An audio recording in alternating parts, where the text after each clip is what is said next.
Hello and welcome to the latest Go Ballistic transfer special. All summer long we've been looking at Rangers and Celtic. This time we're going to be looking at Celtic, and alongside me Ryan Rowe is David Friel for this one. So Celtic at this point, things might not seem as though there's a lot bubbling right at the surface, but it could be hanging below. Celtic may be playing a waiting game, but just how long a waiting game will that be? That's what we'll dive into. We'll touch on a couple of players straight away that Celtic have been linked with over the past few weeks, and for one reason or another they may have missed out or indeed just decided to move in another direction. The first one is Adam Aubert of Cagliari. Yeah. Brendan Rodgers was asked last week if Jemai Simpson-Pusey would be his last centre-back. Adam Aubert is a centre-back, and it looks as though Celtic are going to pass up on that one. Where did you see that one when you first read the report? Yeah, because, I mean, just to kind of go back to last Friday at Lennoxtown when Brendan Rodgers gave a big, a very, very open, illuminating press conference, but within it he was asked, I think Celtic had been linked with Victor Eriksson of Hammarby the night before, and then obviously kind of almost at that stage confirmation of Jemai Simpson-Pusey. Said to him, is that going to be your last centre-half? And he said, I think I said to him, is that going to be your last defender? And he came back and said, well, it will be the last central defender. So I think he still is in the market for a left-back or left-back cover for Kieran Tierney. Does Adam Aubert come into that conversation? He can play there. I think Celtic will be looking at various people. I think they'll also still be assessing Hayato Inamura, whether he can fill that role. But Brendan Rodgers was on record in saying that he doesn't think they'll bring another centre-half in. So I just wonder whether that Celtic maybe registered an interest early on, or whether they're still looking at him as a potential left-back. Yeah, because the interest in Adam Aubert, it didn't emerge until after the signing of Simpson-Pusey was at least well far down the line, if not done. Does £3 million roughly what he seems to be worth, if that's the sort of player that would be potentially a backup, is that maybe is £3 million too much for a backup? It just depends. I think you take them all I think you take every signing in their own merit. Now, if Celtic think he's a potential backup or a squad player, but with a view to maybe he's still young, becoming more of that, he's still young, then I don't think £3 million's out of the question at all. But again, I think it just comes down to what they feel, if they did go and pursue it further, and what they feel his value would be. And also, as I said, Brendan Rodgers said he won't be bringing another central defender in. But what if there's interest in a central defender? What if Austin Trusty? I'm just using him as an example. I'm not setting hairs. But what, for example, a bid comes in for him later in the window? I think Celtic always need to be looking at what's out there. But I would be surprised if they brought another centre-half in at this time. So that's Austin Trusty away. No, only joking. But to touch on what this maybe does mean, even just the fact that Brendan Rodgers hasn't completely shut the door on other defenders coming in. When we talk about a central defender that can also play left back, or a left back that can also slip inside, we think of Liam Scales. Yeah. Don't want to put words in anyone's mouth, but would Adam Aubert potentially, or a move like that, potentially spell the end for someone like Liam Scales? See, I think Liam Scales I think it's a bit of a raw deal, to be perfectly honest with you. Look, he's not Paolo Maldini, but he is a player who can play different positions. I think he very rarely lets Celtic down. Look, like everybody has the odd bad game. I think in Europe, 9 times out of 10 for Celtic he's been very good. I don't think he's ever let them down. I actually thought on Sunday, kind of raised eyebrows a wee bit, because I think Austin Trusty's been getting some good reviews pre-season for some of his performances, and I think people were a wee bit surprised that Liam Scales played.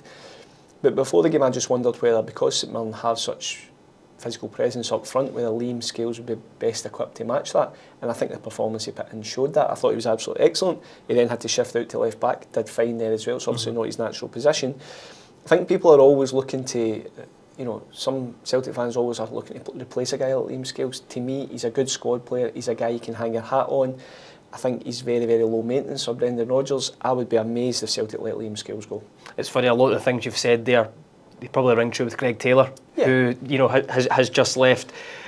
Dane Murray and Stephen Welsh, do we envisage them going on loan maybe regardless? Yeah, maybe Stephen Welsh. Stephen Welsh certainly. I think there's obviously clearly interest. He did well in Belgium last season. There's been interest from Plymouth Argyle this summer as well. I'd expect Stephen Welsh to go. And Dane Murray, I think that's one where you probably need to weigh up. Brendan Rodgers would look at it. Does he want to carry 4 centre-halves in Carter Vickers, Scales, Trusty and Simpson-Pusey with Dane Murray on top of that? or does he think, do you need 5 or do you need 4? I think that's something he'd probably weigh up. I think Dane Murray personally could do a good season out on loan. And I don't mean, I would try, if I was in Celtic's shoes, I'd be trying to get him either alone in the Scottish Premiership or somewhere in England, just to kind of develop, because I think he's a really good player. I think he's good attributes, but he needs to play football. He's at an age now, he's obviously been hampered by injuries over the last couple of years. I think he's at an age where he really needs to go and play a full season. For me, I think a loan would benefit him. But it's interesting on the central defenders, Ryan, because Jemai Simpson-Pusey's up from Man City. He's played games for them last season in the first team, played in the Champions League. He's not here not to play. He's here, confident kid. He'll be here to try and play for Celtic, and I think Man City are sending him up here with the expectation that he plays. So I think he'll play a very prominent role. Look, he's rough, clearly got great attributes. He'll be rough in a sense that he's not really been exposed to too much first team football, and Scottish football is going to be a bit different for him. But it's interesting when you look at how the central defence will work for Celtic this season. I think he'll be up here to play a prominent role, and it sounds that he's confident enough that he can do that. Yes, Celtic and Manchester City have a good relationship. It goes back a bit. You even talk about like Jason Denayer, different age, I suppose, when he came up here, but they may be looking at the same sort of impact. Yeah, and look, I think he is one where you look at it and you think, what kind of standard is he PL2? But he does get good reviews. I know for a fact half the English Championship were after him. They were trying to sign him on loan. I think he was a player who Man City were always earmarking to go out on loan this season. The fact they've chosen Celtic, I think he's coming up here, as I said, I think he's coming up to play a lot of games. So when we talk about a target that Celtic, for all intents and purposes, may well have missed out on, because we know that they were interested in wingers, and we'll go on to touch on the fact that that may well be the case for until the end of the window. But Jacob Bream from Go Ahead Eagles, they came out and said that they were only going to sell one, and the sort of beautiful irony is that the one winger that they did sell went to Rangers. Will Celtic regret not pushing the boat out and saying we want this prospect? Because by all accounts, Ant-Man a bit further along in his career, Broom a bit more of that kind of maybe still fits into that wonder kid sort of bracket. I still don't think that's dead. I don't. Go Ahead Eagles they've been pretty vocal in the whole thing. And look, that's entirely up to them. They've come out and spoke about laughable bids, etc., etc., etc., and that they'll only sell one. But I just get a funny feeling that money talks. That Bream's not dead. He's picked up an injury, which I think a lot of people are saying, right, what's going on there? Because I think he played the full game, but he's now injured. He's going to miss Go Ahead Eagles game this weekend. And look, I just something about that. I still think Celtic like him. It's the profile they've sought out before, isn't it? And look, he was clearly, if you look at the stats, and listen, everybody drills down into the data and everything like that. He's got the profile, he's got the type of flair Celtic would need, and he's got good stats behind him as well.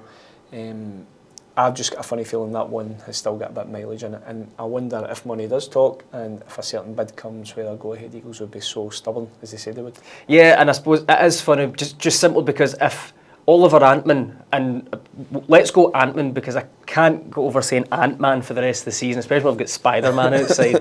But if Ant-Man had went to a team at the top end of the English Championship or La Liga, wherever, Serie A, but he's went to the other side of the city, and there'll just be that element, I'm sure, of the Celtic support. I mean, let us know down in the comments, how annoyed would you be if you missed out on a target for whatever reason, and the other one went to Rangers? Yeah, it's a little twist, it's a little dramatic twist, but I honestly don't think, I think Go Ahead Eagles, with the size of the club, every player's got a price. It doesn't matter who you are, what club you are in world football, every player's got a price. And I think Celtic follow up that initial interest, those couple of bids, with the money that makes them think about it. I think they can get him. What this does lead us into is a wider discussion on the forward line at Celtic, because it is clear that Celtic are looking to strengthen in the wide areas. They've brought in Callum Osmond, who, by all accounts, long-term prospect, but still paid some money for him. Daisen Maeda was the best player in Scotland last season, playing through the middle as a central striker, and it now looks as though he's going back out onto the left. A lot of moving parts in this front line, so do you see Celtic, A, continuing to pursue a winger, even if it's not Jacob Broom, someone else, and a striker? I genuinely think Celtic will still be pursuing two wingers. I think Celtic need two wingers. I think they need a striker, I would think so as things stand right now, because you've got your best number 9, Daisen Maeda, having to play off the left. I think he's better through the middle. I think, as you said, he showed that last season. but Celtic are so light in the wide areas that he's having to play out there.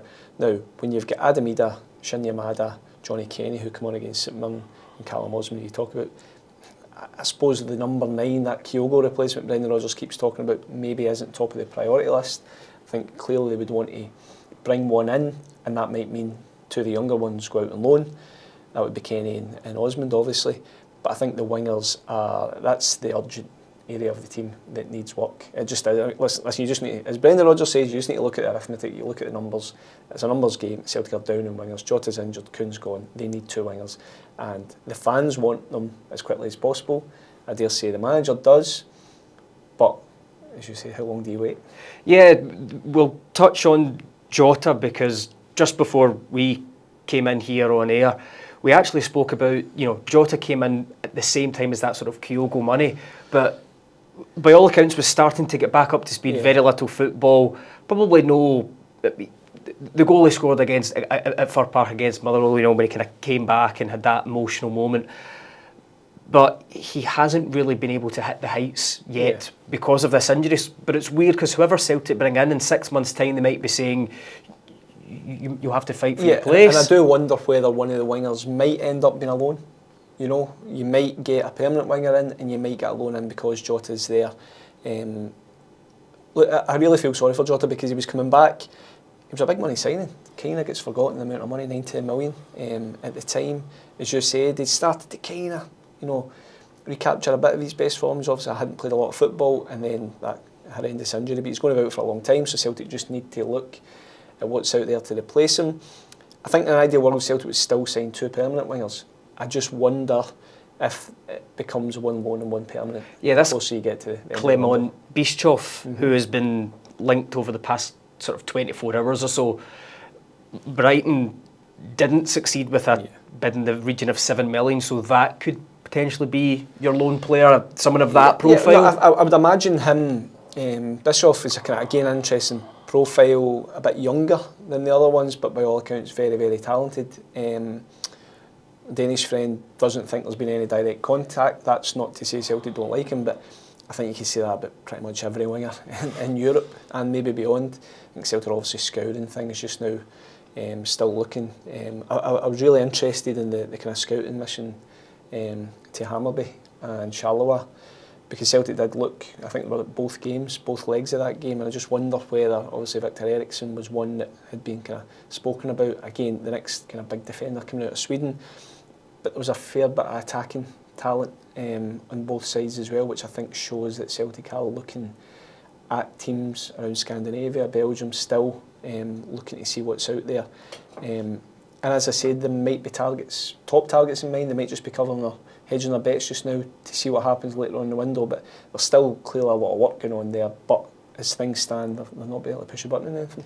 Yep. So Celtic fans, let us know in the comments. Are you tired of waiting around, or would you be on board with the club waiting until what we think happened? The exact same thing when Celtic were last in a playoff.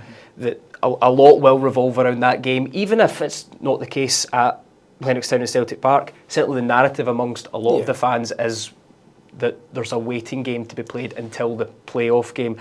And the fact that it's not the most difficult draw on paper, let's say, might play a bit of a factor in that. I don't think it's a stretch to say that the standard of the opponent doesn't give Celtic a little bit more wriggle room. I'm not saying that's right, and I get there'll be Celtic fans out there saying, look, it shouldn't matter at all. You should just go and get the players. The money's there in the bank, go and get it done. However, I think it's human nature to look at that and say, okay, it's not quite at crisis point. Because Celtic, I'd be amazed. Look, to me, with the Celtic squad they've got just now, it's still a bit of a gamble if you don't strengthen that front line with the wingers, and I spoke about this the other week, but Celtic should be beating Slovan Bratislava and they should be beating Kairat Almaty. I think Kairat Almaty have had, they've done okay in the qualifiers, a couple of decent scalps, obviously they're 1-0 up, but you would still expect Celtic to take care of them. We saw Slovan Bratislava last season. Look, I was talking to somebody the other day who didn't think they were as bad as Celtic kind of made them out to be. Celtic beat them 5-1. I think that night, but they finished the league phase with 0 points. So if you can't be taking care of those teams, you don't deserve to be in the Champions League. And I think it's just, and I'm not saying this is the case, I think from the outside looking in, I just wonder whether that's taking away the need to, and I don't mean panic buy, but go for targets that are maybe second or third in your list. I think you might have a bit more wriggle room to say, let's just hold off a little bit more and try and get that top target. And I'm not saying Celtic are going to wait until they know if they're in the Champions League or Europa League. And Brendan Rodgers said last week it's nothing to do with that. But I just wonder whether it just gives Celtic a bit more breathing space in terms of getting the top ones. Yeah, and it might come to the week of that, and even in between legs you might see a couple of bodies come in. In terms of bodies going out, Marco Tilio, I don't want to downplay too much, but it feels as though that experiment has now, been put to bed and he's away. He's not going to play for Celtic for the long term, and Rapid Vienna are clearly very keen. Gareth Law's out in Austria just now with Dundee United. Spoke to Rapid Vienna Sport Director yesterday, who basically admitted you were keen on him, and I think it's just that, again, come back to the numbers game, Celtic can't let any more wingers go because a couple of injuries and Marco Tilio will be playing, which I understand Celtic fans out there are saying, how did it come to that? How is it been like that? And look, it's clearly far from ideal. As I say, Celtic needs surgery in that area pretty quickly, but Tilio will be one that goes. Yang, do you think he's here for the season? I think as things stand, yeah. I would, a couple of weeks ago I'd have said no. I'd have thought maybe get on, but I think until Celtic get, I think for Yang to go, I think Celtic probably need to sign 3 wingers maybe, because they're just short on bodies here. Especially Jota being out, as we spoke about. You've got James Forrest. I mean, if you look at the team that started against St Mirren, you had Maeda, Ida, Yang. Forrest obviously comes on as well, but Brendan Rodgers likes to change his front 3. Daizen Maeda might play 90 minutes most games, either starting the left wing, finish up as a striker, or vice versa. But you're going to need 5 at the very, very least. And right now Celtic just don't have those numbers at a certain level. So yeah, I think as things stand, I think he stays.